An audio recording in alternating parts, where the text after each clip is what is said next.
thing is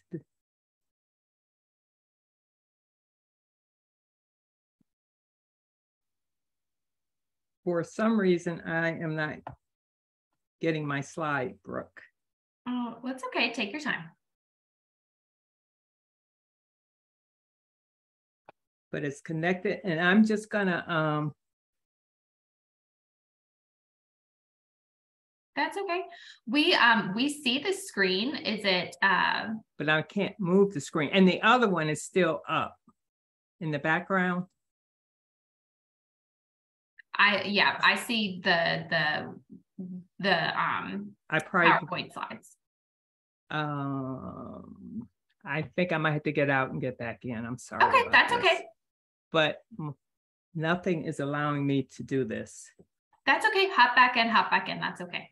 Yeah, but my cursor isn't moving. Oh no, it might be frozen, your screen. Hop back out, hop back in. I don't want to shut down my computer.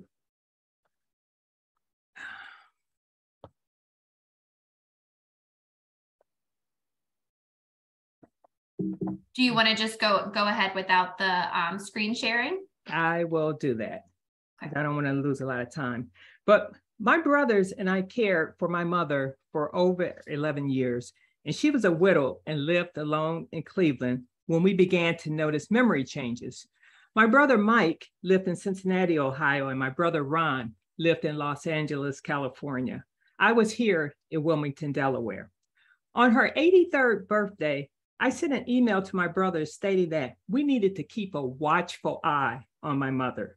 We increased our calls and increased our visits, which basically confirmed our suspicions that our mother was having trouble taking care of herself. We worked with her doctors and we worked with her social workers and community resources to help her maintain her independence. When she demonstrated she could not live alone, we moved her to assisted living in Cleveland. And a year later, in 2005, we moved her to memory care in Delaware, where she passed away in 2014 at the age of 94. Hopefully I'll be able to get this presentation going and you'll see some of the pictures of our time together. And after the presentation, I will gladly answer your questions. As an Alzheimer's caregiver, I had to adapt my mindset. Here's a passage from my book, Hope from the Alzheimer's Journey. Caring for someone with Alzheimer's is difficult because the person's behavior is often different and uncharacteristic. My mother was previously optimistic, but the illness initially made her negative towards situations and persons close to her. Her judgment and behavior became unpredictable. On 2 consecutive days, the reaction to the same situation was completely different. She began to speak what she used to only think. For example, if someone walked by who looked different, and you can define different however you like, I was afraid my mother may say something to embarrass the person or me. I remember when my father was dying of cancer, I kept telling myself this was not how I would remember him. I was there for my father in those last days, but in the back of my mind, I focused on the pleasant memories. I found myself using a similar technique with my mother when she moved to Delaware. I thought of my mother as she and her and mother, but not mom, the mom, or my mom. Realizing that slowly, in a way, I was distancing myself from my mother was crucial to reestablishing a more rewarding relationship. I could not keep her at arm's length. Throughout our lives, our mother supported my brothers and me 110%. I wanted to do the same for her. I am so glad I embraced mom and the Alzheimer's disease. I have so many precious memories from our time in Delaware that I will treasure for the rest of my life. I could not imagine her on this Alzheimer's journey without my 110% support. I had to find my mom that was hiding inside. I may not have liked her behavior, but she was still my mom. She may have said the wrong thing, but she was my mom. All right, the caregiving principle. My mother, Mrs. Boyd, was not shy about telling us if she did not agree with our decision. Our first few years of caregiving had many, many debates and arguments. So when we decided to move her to Delaware, my main concern was, how do I avoid these arguments? I wanted the argumentative, turn on you on a dime Mrs. Boyd to stay in Cleveland, and I wanted to bring my vacation buddy, my caring, fun-loving mom to Delaware. But in reality, they were both coming to Delaware. So I started analyzing our caregiving interactions over the past years, and I developed a rudimentary form of what I now call the caregiving principle. And this is the caregiving principle. It basically is the needs of a loved one. So it's sort of like an equation, but it's the needs of the loved one minus the needs that the loved one can fill for themselves. And the difference between those two basically defines the role of the caregiver. So your loved one has needs. Your loved one will be able to meet some of their needs, especially in the early stage. But as the disease progresses and as they age, your loved one will be unable to take care of as many of their needs. And these unfilled needs defines the role of a caregiver or caregivers. So caregivers should do what the loved one can't or sometimes won't do. And in my mother's situation, she initially needed our oversight, but then she began to need more. A social worker, then a social worker and a nurse, then assisted living, and then memory care.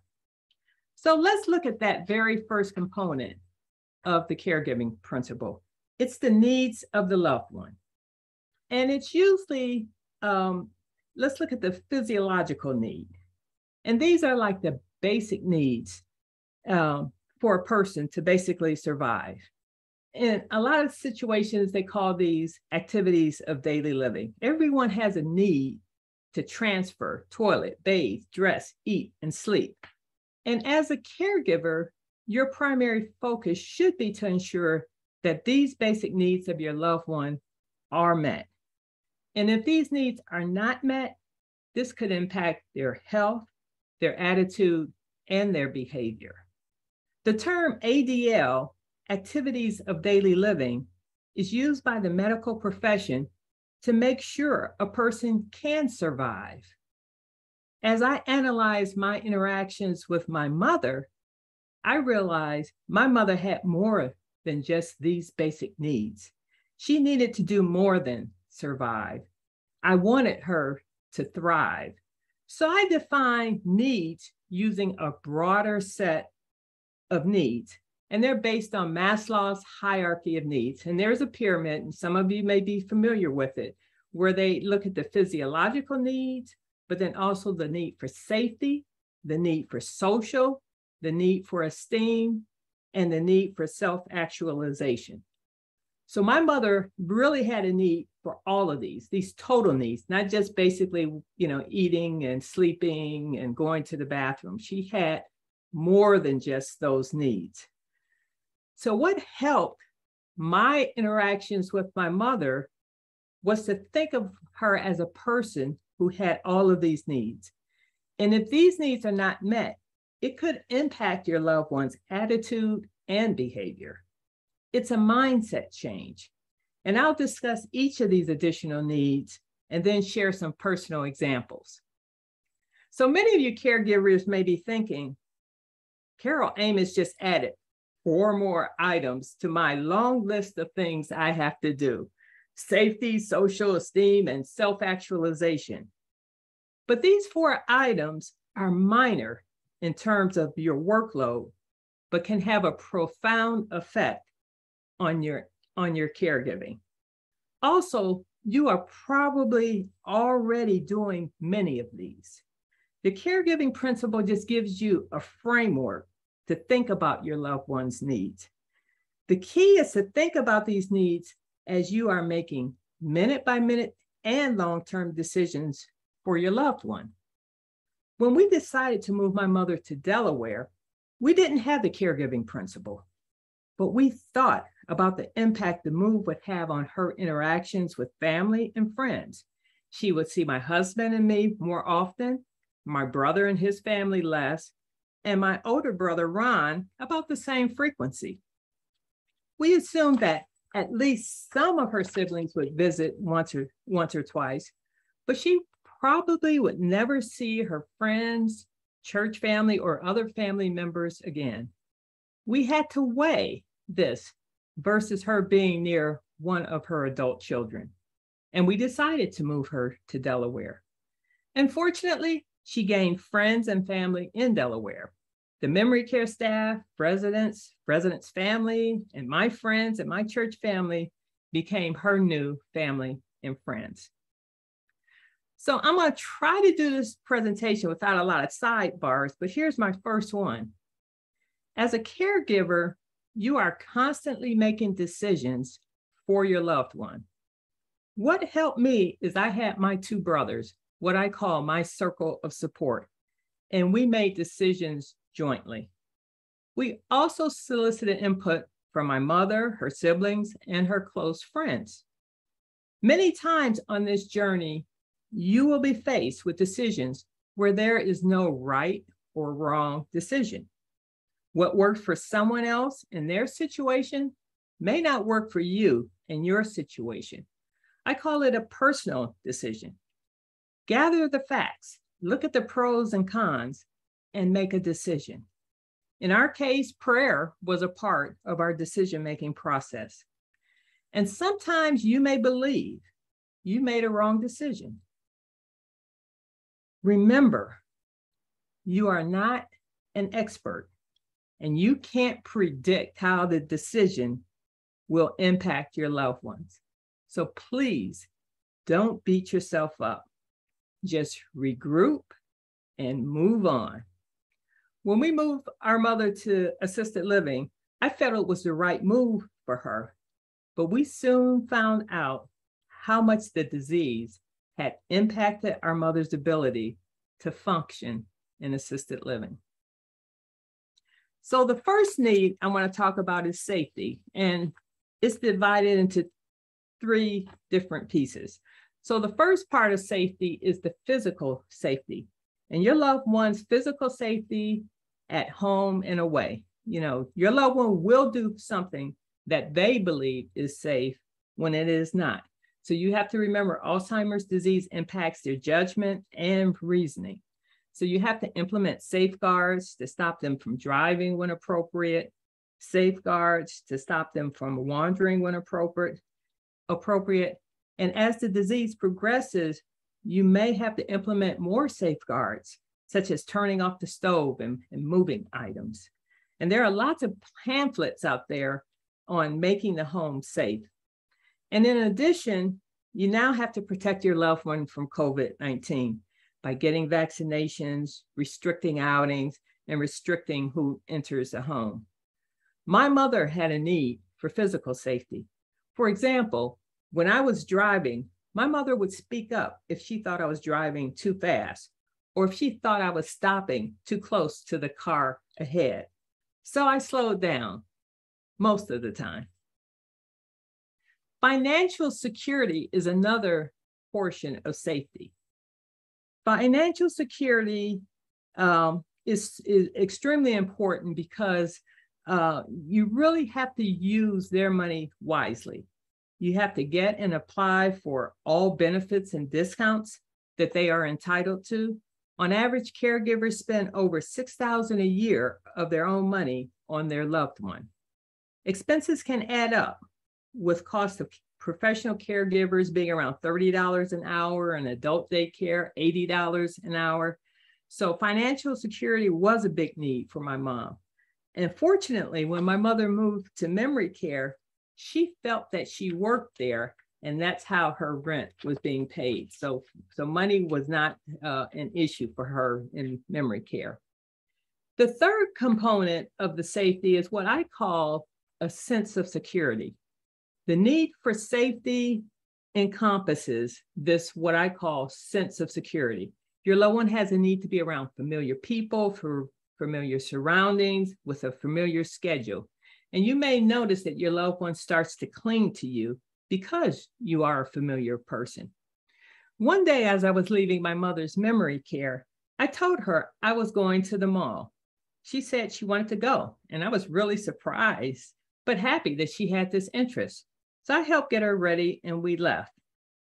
The minute the memory care door closed, she decided she did not want to go.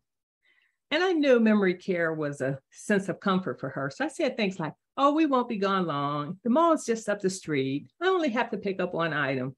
But she would not go. In the back of my mind, I'm thinking, I could have been halfway home by now. But I didn't get upset because I knew her decision was not a rejection of me. It was not a rejection of my driving. At that moment in time, she needed the safety and security of memory care. So how can you meet the safety needs of your loved one? For physical safety, review their routines and their environment and identify and correct any unsafe situations. For financial security, just try to avoid talking about finances. I would tell my mother, oh, the insurance covers it, or someone gave it to me, or it was on sale. My mother told her best friend when we started to take over her finances that she didn't want me to take care of her money. She wanted my brother to take care of it. So we constantly let her know Mike's taking care of that, just to reassure her so she wouldn't be worried about her money. And for sense of security, you may need to do more preparation to make your loved one comfortable in unfamiliar settings. For example, try to think through what your loved one will experience if you're taking them to something new or a different place or doing something different. If you're going to a restaurant, try to sit away from other diners to sort of minimize the noise and the distractions. And sometimes, like in our case, we would, when I would take her out for a doctor's appointment, we would give her a low-level anti-anxiety medicine that would help her be more comfortable and less anxious as she left her memory care. So the next need I want to talk about is the need for social. And it's defined as a need for love, affection, and belonging. This is one area where you can solicit a wide range of people to help. Prior to COVID-19, you could have had her friends take them to meetings they used to go to. But now family and friends, they can, send cards and call. Many times when I was with my mother, I would call one of her siblings just so that she could speak to them while I was there. And anytime family members were within 100 miles of Delaware, I got them together. And on the slides that we can't see, there's a picture of my mother at a family wedding down in Maryland that my brother and I took her to. So that's the need for social. So although you can get others to help with the social need, make sure you periodically do something special with your loved one. Social outings are an opportunity to build cherished memories that you'll have for a lifetime. My mother loved to watch figure skating on television, so I took her to a program at the Wilmington Skating Club, and she remembered this outing for a long time. And this is something I will basically cherish for the rest of my life. So how can you meet the social need of your loved one?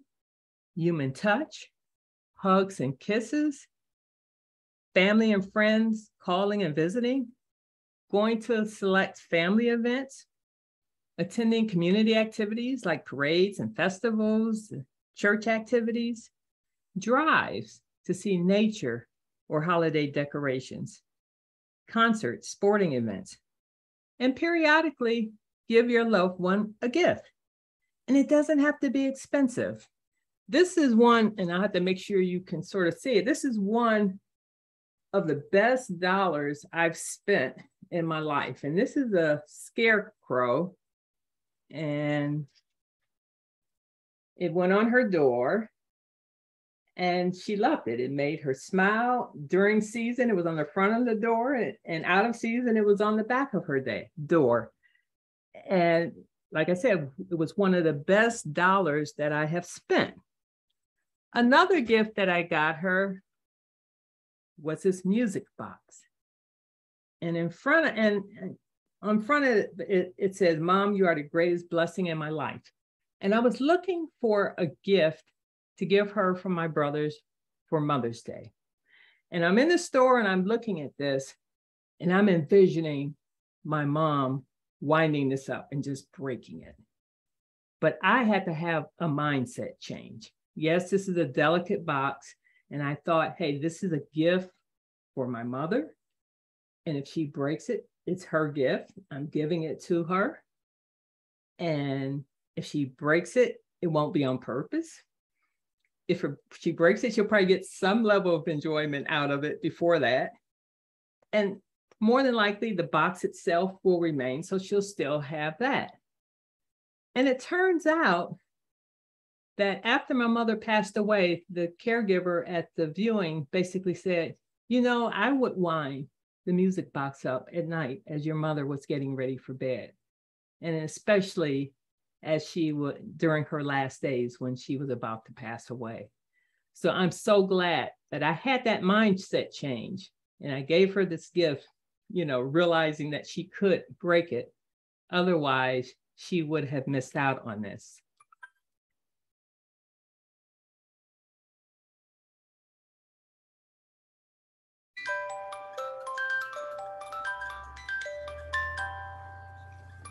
So I'm glad that I did have that mindset change. The next need is esteem. And esteem is the desire for achievement, independence, status, dignity, and appreciation. And esteem is tied to how your loved one is treated by family, friends, care providers, and strangers. And so you have to monitor how your loved one is treated by others. And you may have to protect them from themselves. Don't let your loved one call themselves stupid or dumb. They have a disease. And my mother knew that she sometimes wasn't quite herself, so she called it having an off day. So I sort of liked the way she worded that. But esteem was very important to my mother. And when the doctors finally prescribed Aricept for her, my brothers and I developed what we thought was a well thought out plan. We secured a nurse to fill her pill box and monitor for side effects. So in my book, I use some of the emails that my brother and I sent between each other during this period. And this email is called Slap in the Face, and it's from my brother, Mike. Mom called about 9:45 p.m. today to say it was a slap in the face to have the nurse come to fill her pill box. She said she can do this herself, and when she can no longer do this, she will let us know. She said it was a waste of her time and money. I tried to argue she could get in a situation where she can't tell us, and we are not there to see if this is being done correctly. I told her taking all of her medications as prescribed is important for her health and to remain in her home. She caught me at a wrong time because I was hungry and tired, so I was pretty short with her. After some arguing, I said goodnight. See if you can get her to change her mind. I can't make her use the nurse. Wow. Our plan was a severe blow to Mom's self-esteem. She had no say in the matter, and she knew she was paying for the nurse. My brothers and I focused on a successful start of Aricept and did not consider how our plan would impact her. We spent much time and anguish dealing with this situation to ensure that the nurse and medication continued. In retrospect, we could have said the doctor was prescribing the drug and the nurse. We could have said the nurse was only needed for the first month to verify she was taking the medication regularly. But at the time, we didn't have the benefit of the caregiving principle. So how can you build the esteem of your loved one? Always treat your loved one with dignity. and respect. Don't make them feel helpless. Let them make some decisions, like what they eat, what activities to do, clothing. Give them roles of respect, like saying the table blessing or having their food served first. Give your loved one an opportunity to contribute to the household. Compliments are always good, as well as affirmations. And the last need is self-actualization, which is basically a desire for self-fulfillment. But being all that you can be, but not everyone will have a need for self-actualization. But my mother did. Once I mentioned to her, the caregiver helping her with a shower, my mom said, "What are you talking about? I don't need help with a shower." So how can you meet the self-actualization need of your loved one? Let your loved one do as much as they can, as long as it's safe. It may take a little longer, if she or he is setting the table, the silverware may not be on the right side, but that's fine in the grand scheme of things. Let them try new things and try appropriate puzzles and games. So that's the first component of the caregiving principle. The second component is the needs filled by your loved one, and that's based on their cognitive and on their physical ability. So as we look at the cognitive capability, it's important to get a proper diagnosis from a memory or dementia specialist and begin treatment if warranted. Please don't rely on a diagnosis from a primary care physician, because I've heard of too many misdiagnoses out there. The PCP should be the first stop, but specialists can look at other causes of memory loss.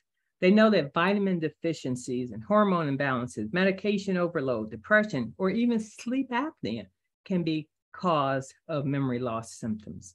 The specialists will do extensive blood tests, cognitive tests, a brain scan, and other tests. They may recommend you see another specialist. So as a caregiver, you just want to be patient. You're hoping that they find a cause of memory loss that is easily treated. Caregivers also have to be advocates for their loved one. In our case, it took us 3 tries to get our mother on an Alzheimer's medication. And as an advocate, do not be shy about asking questions, getting a second opinion, or even changing doctors. So one of the things that I have here is, and it works better with the slides, and you may want to just take notes on this.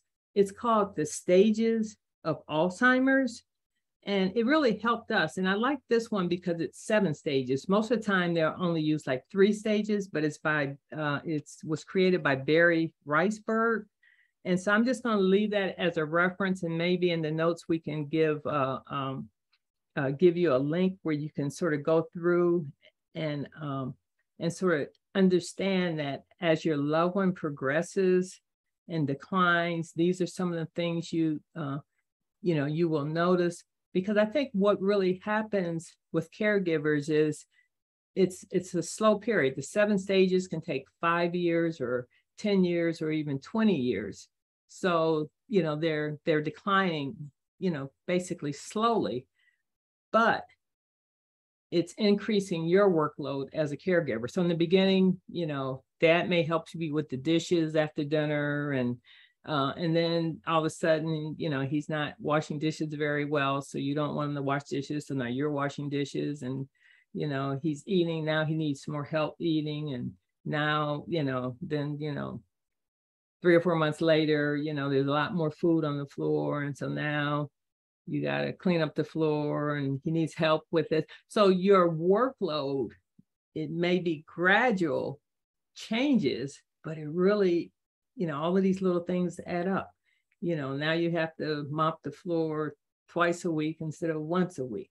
So I think the stages of Alzheimer's help you to understand what you'll be seeing and help you realize the help that you're going to need on an ongoing basis. So there's 7 stages. Basically, the first stage is like no impairment, and the 7th stage is the final stage.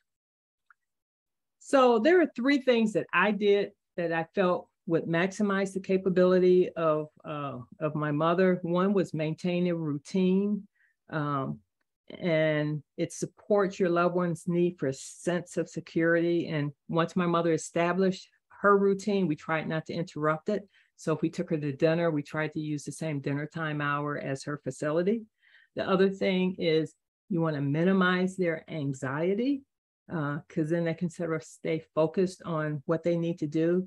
And so caregivers really need to learn some of those techniques to minimize anxiety, things like living in the patient world and redirection. And for me, it was hard initially not correcting my mother, but it does become easier with time. And the third thing is basically keeping them engaged in stimulating activities just to stimulate the mind. The other thing is their physical ability. As they're getting older, other medical conditions. So you need to make sure you stay on top of their other medical conditions.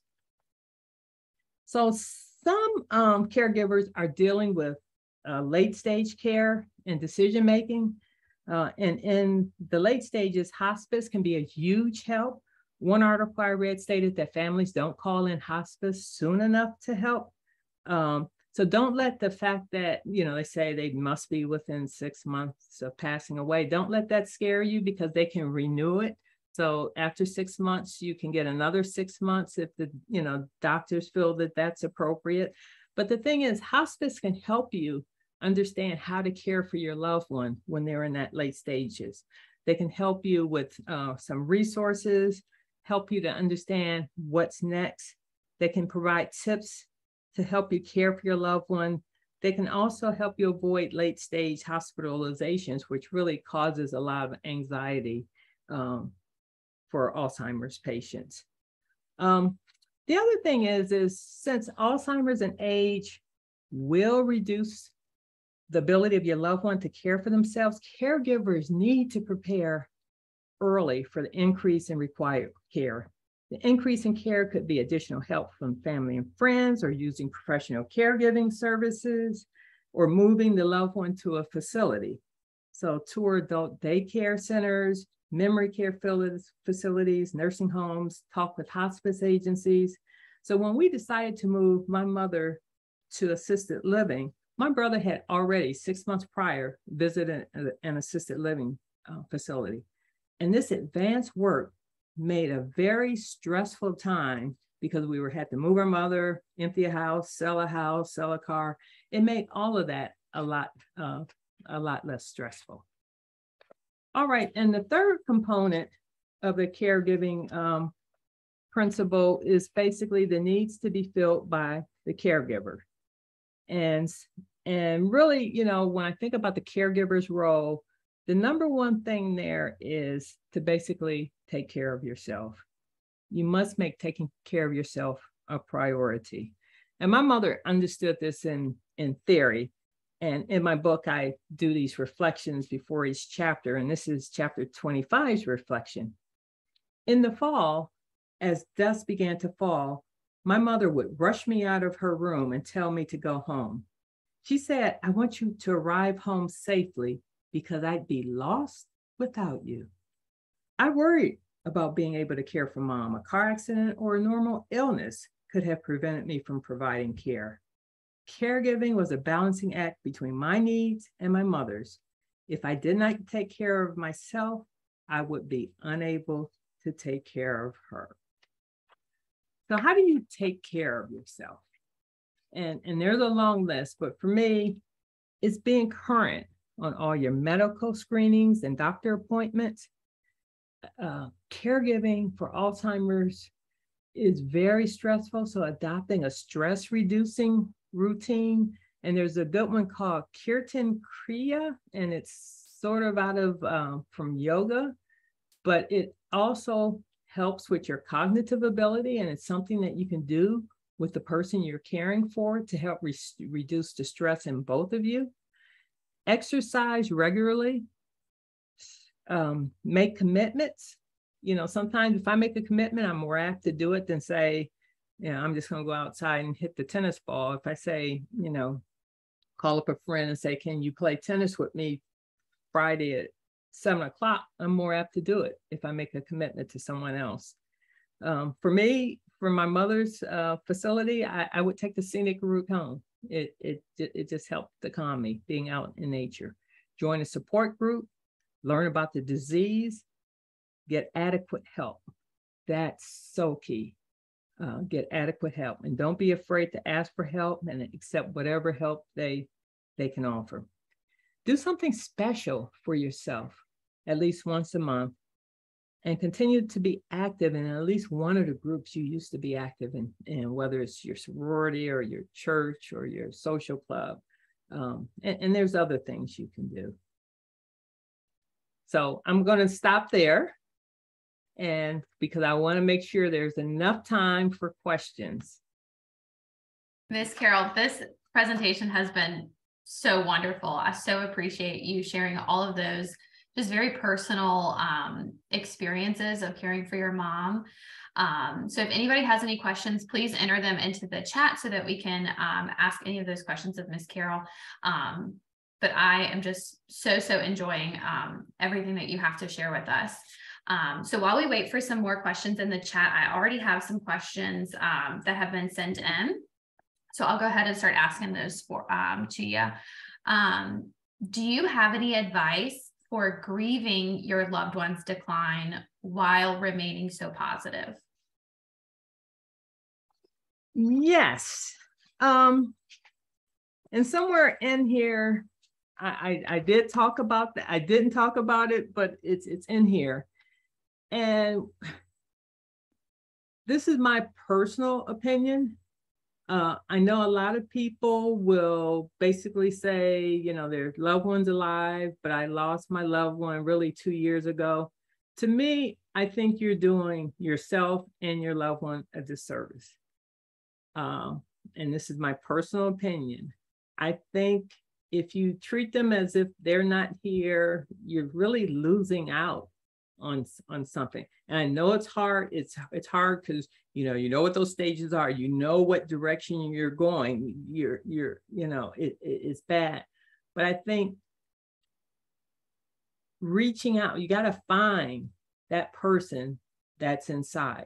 So sometimes I would go visit my mom and I say things like, I don't know how I'm gonna do it, but I'm gonna make her laugh today. I don't know how that's gonna happen, but during the visit, I'm going to try to do something just to make her laugh. And so I think you have to realize she's still in there, and some of those memories. And what I often saw was what I call it's like God's rays of hope. It would be something that like, where did that come from? She would say something and, it's basically showing that she's still here, And, I call it, it's those rays of hope that really kept me going.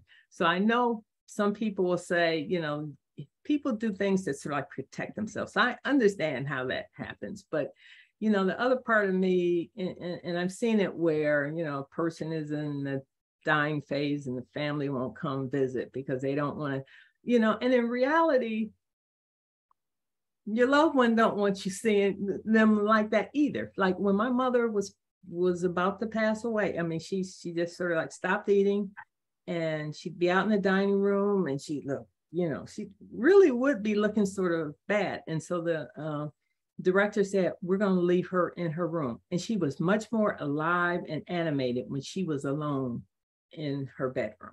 They figured out, it was a totally different person. So they know what's going on. They aren't where they want to be, but you just have to, like a little at a time, just sort of say, what can I pull out? Talk about some of the old times or, it's,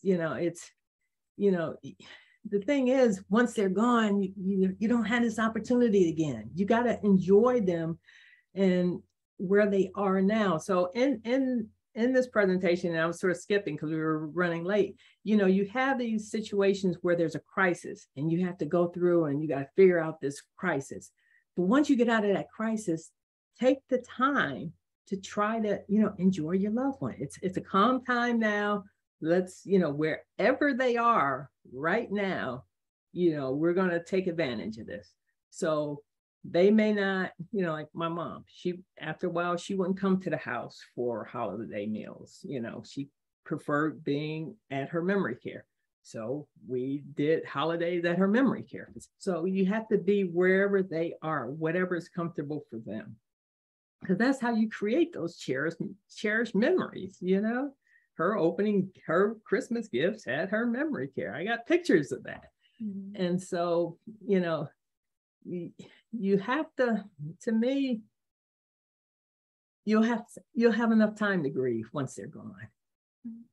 But you won't have enough time to enjoy them while they're alive. So, just sort of say, hey, I'm going to have, once they're gone, I'll have plenty of time to grieve, and I know it's hard.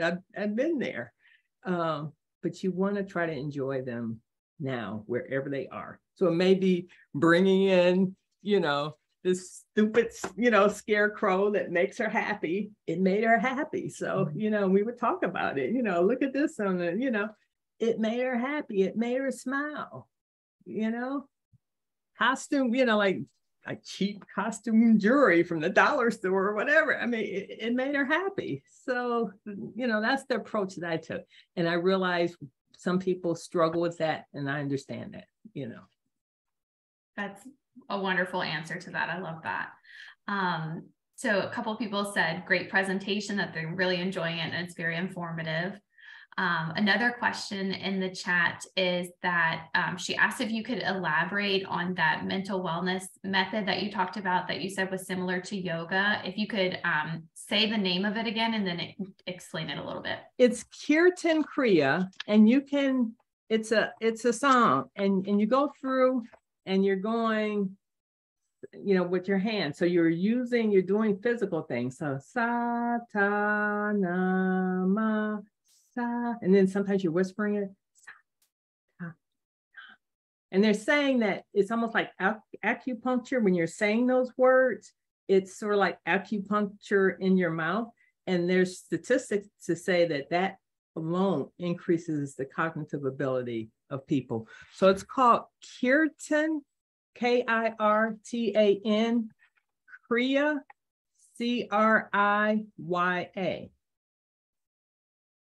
But you're sort of in that yoga pose and you're sitting there, Satanama, Satanama.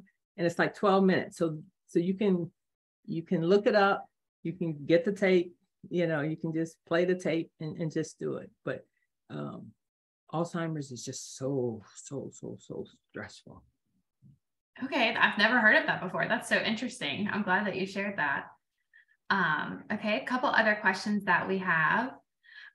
This one I can imagine could be kind of difficult to answer, but what is your number one lesson that you have learned in caregiving? Ooh, there's lots. Number one is having friends to support you, having that circle of support. Because, you're doing things for someone else. Like I'll make decisions for myself and I'll pay the consequences or whatever. But when you're doing it for someone else, you just don't know. When we moved my mother to Delaware, and we had to decide what facility. Like one of the facilities she moved in had like a community dog or cat or something like that. And like, my mom's never been around pets. How is she going to handle that? But we did it. So it's doing things jointly. And when we moved her to Delaware, it was what I call the worst day of my life. She went off, and but I called my brother or sent an email to my brother. And so that helped me, because when we made these decisions, it was a joint decision and we were going to be in there together. And it was to the point where I believed if my brother had to come down that weekend, he would have, knowing that you have that kind of support. So, whether once we made a decision, we were all in on that decision, even though we had different opinions about, whether, because one of our options was to leave her in assisted living and pay for a private caregiver all of that time. And I'm like, or move her to a locked facility there. And I didn't feel good about having her in a locked facility and none of the family is there, So so I think for me, it's having that circle of support. And that circle gets wider, but they may not have any impact on what you do. So, my friends were my circle of support, but they weren't making decisions for my mother. So to me, having that circle of support for people to sort of look out for you, they can sort of tell if you're starting to get, too stressed out. They can make some comments because they're your friends. Mm-hmm. So to me, that circle of support, not being in there by yourself. Okay, thank you. All right, another question that we got, is there anything that you would do differently if you had to do it all over again? I think almost no, because even when we moved her to assisted living, it wasn't the right environment for her because she had too much independence. She was moving out of a full house and we was doing everything on her own. But once she moved to assisted living, she had too much like free time. It was up to her to get to the activities. So maybe memory care would have been best for her at that time. But then the other thing that it helped us with, it gave us time to get the house sold, get the house cleaned out, so we were, it sort of worked out well. We could do all of that because we were still going to Cleveland to be with her and to do those other things. Okay. All right. Another question that we have, how can caregivers help to keep themselves as optimistic and as positive as you are? And I agree with that question because you are very positive about a very difficult situation. It's looking for those, a big part of that is my belief in God. And I just sort of felt, I knew she was going, but I knew that God was going to bring me through that, just like he brought me through the death of my father. I just knew that, it's going to take time. And unfortunately, before my mother passed away, my brother in California passed away. And it was sort of sudden, and it was definitely hard, because and the good thing is everything was calm with mom while we were out in California with the other brother. But we had to, it was over probably a 1 month period and then having to clean out his apartment. But, my belief is that God's going to bring me through this. And so I think that's what made it positive, for me. It's like, I want to make this as positive for her, as well. I want to be there, for her. But mm-hmm. it's not easy. And I remember just before she passed away, I'm driving home and I just had to pull, a certain gospel song came on the radio and I just lost it, and I just had to pull over and just cry, just get it out my system, and I have a habit of doing that. I did that before my father died. I did that out in California in front of the nursing station, just, realize it's gonna hurt and it's hard, but we're strong and we're gonna get through it. And he left us memories, lots of memories, and they're in you. You'll be doing things and oh, mom used to do that. You don't be around them that long and they're not part of you. So you sort of realize they're going to live on through us. And that's sort of why I do what I do. It's part of her legacy. She would want me, this is her story. And I said, do I want to even publicize what we went through with her? But the kind of person she was is she would want other people to be helped by this. So that's beautiful. I love that. Another question that we got is how many hours a week do you think you dedicated to being a caregiver? Do you have any regrets about how you managed your time during that season? So in my case, it varied. Like when she was at home by herself, it was almost like we were going home once a weekend or a long weekend. once a month. But, you're still on the phone and checking, like once she first started Aricept, I called her every night to make sure she was taking it, even though she wasn't always taking it. So it really, varies. When we moved her to assisted living, I thought it would be, easier because we don't have to, but it seemed to be worse. Like we were going home and, my brother would go one weekend and 2 weekends later, I would be going home, but we were also dealing with the house and getting it cleaned out and all this other stuff. When she moved here to memory care, it was much easier. And, some people debate whether I should put my loved one in a facility. When they're in a facility, you're focusing more on them.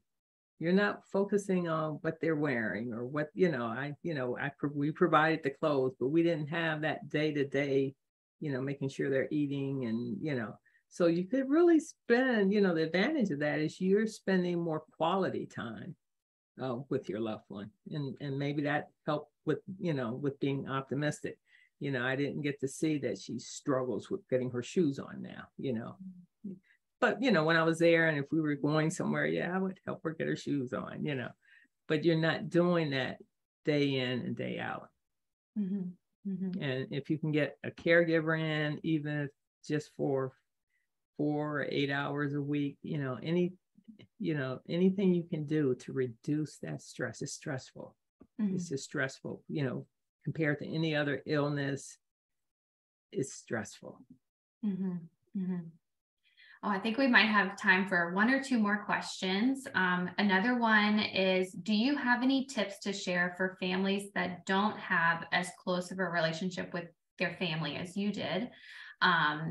Do you have any tips for where people can find support if they don't have like a built-in support system? Sometimes, and I know families fight over, what's going on. Some people won't believe that their loved one has Alzheimer's. And so there is lots of different opinions in terms of what can be done. Sometimes getting a trusted person, involved to sort of help mediate, an aunt or an uncle or a minister or someone else to just sort of see if you can sort of come together. But I always say, if you're doing ABC and your sister isn't doing anything, keep them involved. They may come around. There may be something that they're, willing to help you with, but don't just write them off. This is just hard for everybody, and some people just don't want to, face the facts that this is your mother and she's taken care of you all these years. And now you're going to say she needs to be taken care of. It's hard.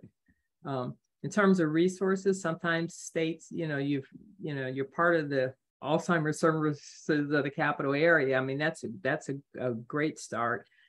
Some like in our area, the Easter Seals, but look at the Office of Aging in Louisiana. Sometimes there are resources that are available there.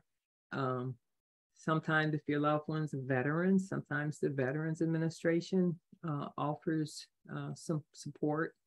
And just start, sometimes just start Googling to see where you can get some more help. Mm-hmm. Absolutely. Okay. One last question. And this is a question for me. What do you hope, because I know that you have put so much of your experiences and your, personality and yourself into your book and the message that you share with other caregivers. What is the one thing that you hope people take away from your experience? You can do it.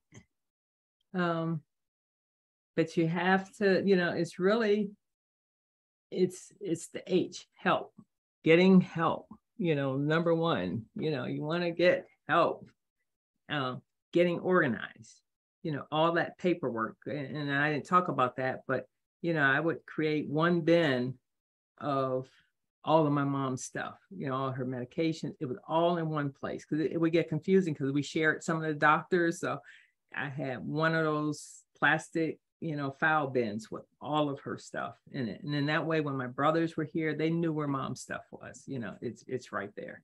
I actually just got rid of some of that stuff, about 3 weeks ago.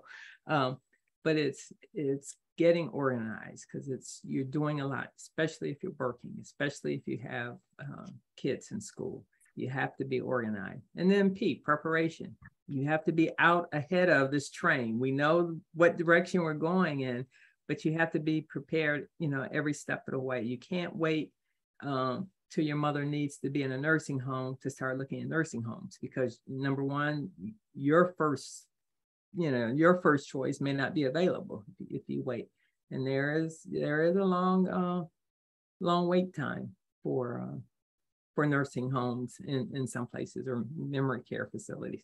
And then education, what you're doing today. You're here learning about Alzheimer's disease and some of the things that you'll face. So yeah. Wonderful. Thank you so much. So that concludes our presentation part of today. So if y'all wanted to stick around, we're going to go ahead and do some raffling of our books. Miss Carol has been so generous to give us 5 of her books. And so if y'all wanted to participate in getting some of these, I'm happy to mail them to you. Again, before I start with this, Miss Carol, thank you so much. This was just one of the attendees commented that she felt so inspired, and likewise, just hearing your experience, you exude just positivity, and I just so appreciate you sharing that with us. So we have some fun raffle questions, and if you want to possibly get one of these books, then just comment your questions in the chat, and the first one correct that we get will be the person that we send it to. Okay, so raffle question number 1. What year was Alzheimer's discovered? Does anybody know? I feel like I'm hosting Jeopardy.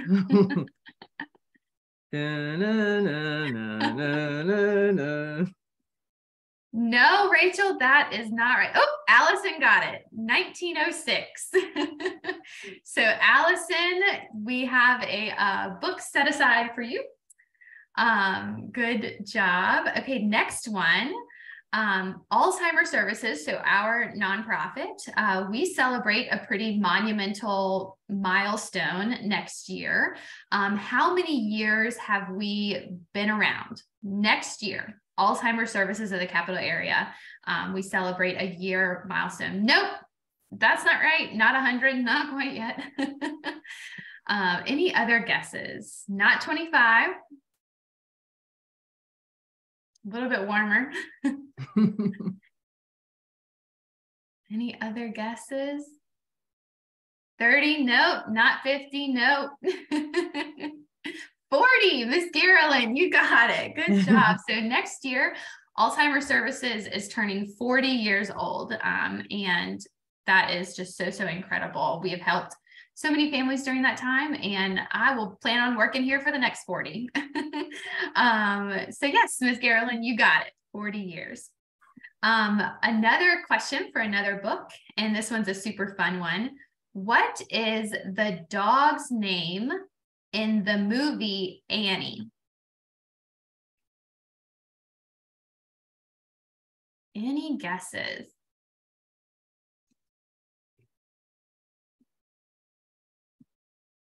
No guesses yet. So the movie / musical Annie, what is the dog's name?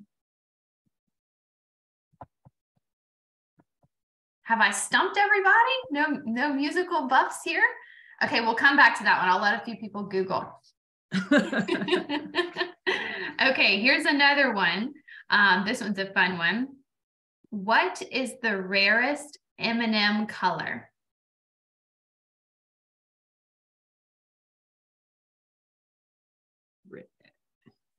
What is the rarest M&M color? Lakeisha, you got it. It is brown. Good job. So Lakeisha, you got a book too. Okay, here's another fun one. Who can name all 4 of the Golden Girls? The TV show, The Golden Girls. Who can name all 4 of the main characters?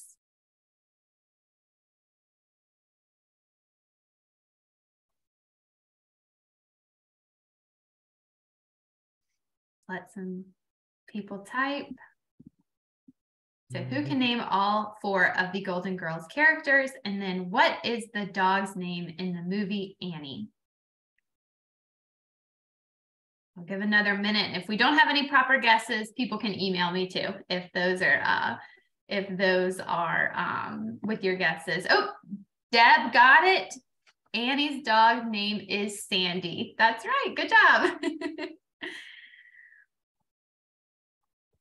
Okay, we might not have a lot of Golden Girls fans on our participant list, but that is okay.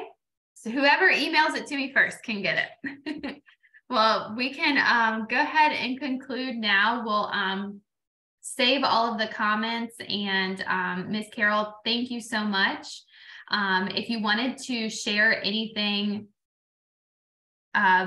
Blanche, Rose, Sophia, Dorothy, you got it. We have a winner for the last book. Good job. So Ms. Carol, if you wanted to share any of the presentation information with any of us, feel free to email it to me and I can send it out to everybody. Okay. But thank you again so much for your time and sharing all of your experiences with us. We so appreciate it. And if anybody needs anything, feel free to email us. But this concludes our presentation today. Thank y'all for joining us. Thank you. And I probably shouldn't have shared screen so early. That's okay. I think it worked out perfectly how it was. But you didn't get all the pictures of me and Mom. I know. Well, if you want to email it to me, I'm happy to send it out to everybody. Okay. Yeah, it's hot. It's too large because I was going to do that. Email it. Yeah. Got it. Well, everybody is saying thank you in the chat. I think everybody really enjoyed it. So thank you so much, Ms. Carol. You all are certainly welcome. And basically, on behalf of your loved one, I thank all of you. And in the words of my mom, your loved one would be lost without you. So thank you for all that you do. That's so sweet. Thank you, Ms. Carol. You take care. Have a happy Thanksgiving. Okay. Thank you. Thank you. Bye-bye. Bye.